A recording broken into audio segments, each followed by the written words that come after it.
Hello everyone, this is Erik, the Asian movie enthusiast, and this is my review of Warm Water Under a Red Bridge, a Japanese comedy drama from 2001 that stars Koji Yakusho. It was directed by Shohei Imamura. This tells the story of a salaryman who has been laid off from his job at an architectural firm in Tokyo and is undergoing some marital difficulties. When his old friend dies, he travels to a small fishing town to find a treasure that the old man had hidden in a house there decades before.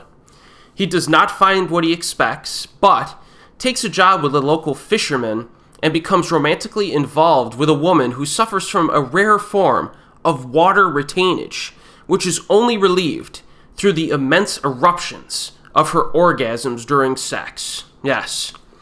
So early on, Koji Yakusho's character is having those financial difficulties, and he also has a wife and a kid to support.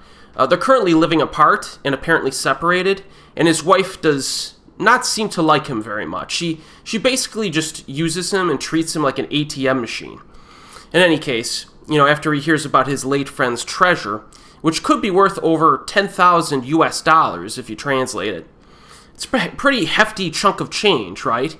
And after missing on some interview attempts over the past few weeks, those didn't really pan out, it makes sense for him to resort to this option, go on a little trip to find this valuable item. And that's when he meets this woman in this town full of residents. So this is yet another truly outrageous premise from the Japanese film industry that somehow results in an entertaining film. I actually ranked this film very high on my Shohei Imamura top 10 list, and I'll include a link to that video in the description box below.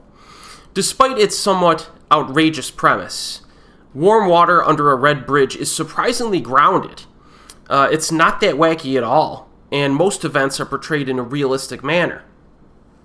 It's a playful and amusing exploration of the protagonist and the townspeople. The mood is pretty lighthearted, especially when considering the environmental after effects of the woman's waterfall-like level orgasmic explosions.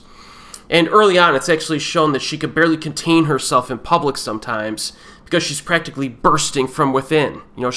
She says she's welled up at certain points in the film. And there are some unforeseen effects of her explosions in a nearby local stream and other places, which is pretty amusing. There's also some emotional effects of her condition, like losing control of herself psychologically when she wells up with water. Then on top of all this, there are some side plots involving the local residents in the small town, and Koji Yakusho's character interacts with a bunch of these people throughout the course of the film. There's like an old couple who run the local inn. There's a shady young guy whose father runs the fishery. There's a dude from Africa who's in town training for a marathon, and he has a Japanese athletic coach kind of training him around the town. And then we get some discussions involving the old man, as well as a few weird dream scenes. Now, Shohei Imamura really does a nice job of mixing up the character interaction. And the fact that, he bounces the protagonist around town to interact with a bunch of different people was a really good idea, because it keeps things fresh throughout the runtime.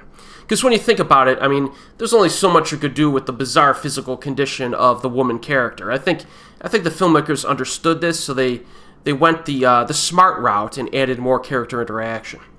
My favorite bit of comedy in the film is when Yakusho runs to the woman's house after receiving a message from her, and he beats the marathon runner on the way there, which means that he was in a really big hurry. I really like that scene. And the supporting characters have their own contributions to the comedy as well. And by the way, this is not an intensely erotic film. It really isn't. There's only like a few brief sex scenes to speak of, and they're actually mostly played for laughs. They're comedic. But in terms of performances, this is a classic Koji Yakusho performance. Right in his wheelhouse. If you're a fan of him, you're really going to like him in this.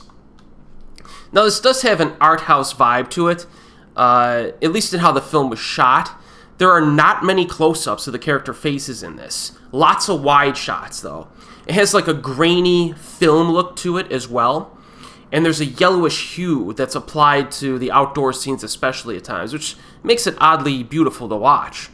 There are also some nice shots of the Sea of Japan and fishing boats as well. I think the fishing town aesthetic is nicely captured. Now, this runtime is nearly 2 full hours, and it does move at a leisurely pace, and those are my typical warnings for a film of this kind. But if you're familiar with Japanese films from the late 1990s, early 2000s, you'll have an idea of what to expect here. I recommend this. It's currently available streaming on YouTube and Amazon, and it also recently got released on a Region A Blu-ray from Film Movement. That's the label. And my copy's currently in the mail, so I can't show it to you now. But yeah, I like this one. The premise is kind of outlandish, but I think a lot of people will be surprised at how charming this one is. And as always, folks, I'll see you next time.